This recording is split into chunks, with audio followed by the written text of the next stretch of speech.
In today's video, I'm going to teach you how to change Hostinger email. By the end, you'll know exactly where to go in Hostinger's hPanel and how to safely switch the email tied to your account without confusion. Start by opening Hostinger's hPanel homepage in your browser. Once you're in, you should see your main dashboard with your services and settings.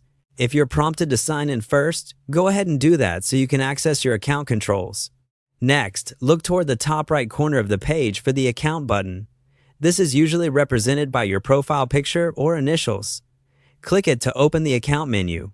This small menu is where Hostinger groups personal settings and profile options, so it's the quickest way to get to your details. From that menu, choose Account Information. This will take you to your profile page, where Hostinger stores your personal information, including your current email. Think of this as your central place for identity and contact settings on the platform. On the Personal Information page, find the Email field. Click directly on your current email to open it for editing.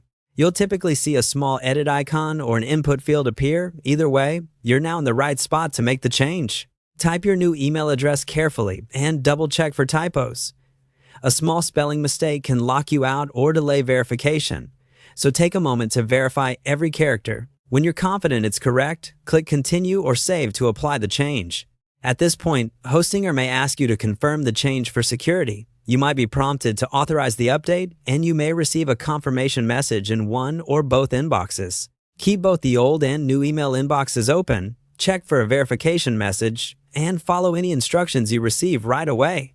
If you don't see a message within a few minutes, check your spam or promotions folders. After saving, refresh your hPanel and confirm the new email is reflected in your profile.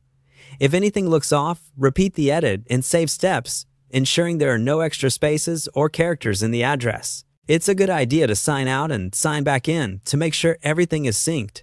A few quick tips to wrap up. Make sure the new email is one you'll keep long-term. Avoid shared addresses for security. And update any recovery or two-factor settings so they point to the new inbox. That's it. Your Hostinger email is updated successfully. Thanks for watching, and feel free to replay any section if you want to follow along in real time.